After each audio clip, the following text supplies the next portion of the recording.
جو گھر سے دور ہوتے ہیں بہت مجبور ہوتے ہیں، کبھی باغوں میں سوتے ہیں اور کبھی چھپ چھپ کے روتے ہیں، گھروں کو یاد کرتے ہیں تو پھر فریاد کرتے ہیں، مگر جو بے سہارا ہوں، گھروں سے بے کنارہ ہوں، انہیں گھر کون دیتا ہے، یہ خطرہ کون لیتا ہے؟ بڑی مشکل سے ایک کمرہ جہاں کوئی نہ ہو رہتا، نہ گھر سے پار ملتا ہے، بہت بیکار ملتا ہے، تو پھر دو تین ہم جیسے ملا لیتے ہیں کچھ پیسے اور آپس میں یہ کہتے ہیں کہ مل جل کر ہی رہتے ہیں، کوئی کھانا بنائے گا، کوئی جھاڑو لگائے گا، کوئی دھوئے گا سب کپڑے، تو رہ لیں گے بڑے سکھ سے، مگر سردی بھری راتیں، وہ تپش آلود سوغاتیں، اور اوپر سے عجب کمرہ، تھکن سے چور ہوتے ہیں، سکون سے دور ہوتے ہیں، بہت جی چاہتا ہے تب کہ ماں کو بھیج دے یا رب، کہ ماں کو بھیج دے یا رب، جو اپنی گود میں لے کر ہمیں ٹھنڈی ہوا دے کر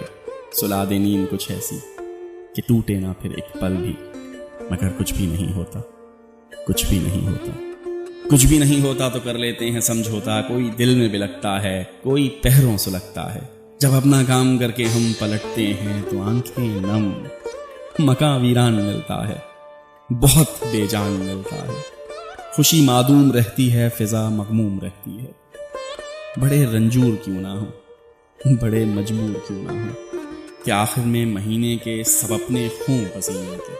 جو پیسے جوڑ لیتے ہیں گھروں کو بھیج دیتے ہیں اور اپنے خط میں لکھتے ہیں بڑی خوش وقت گھڑیاں ہیں، یہاں خوشیاں ہی خوشیاں ہیں، یہاں خوشیاں ہی خوشیاں ہیں، جو گھر سے دور ہوتے ہیں بہت مجبور ہوتے ہیں۔ مزید شاعری کے لیے فیس بک پیج وزٹ کیجیے عاطف مسعود آفیشل۔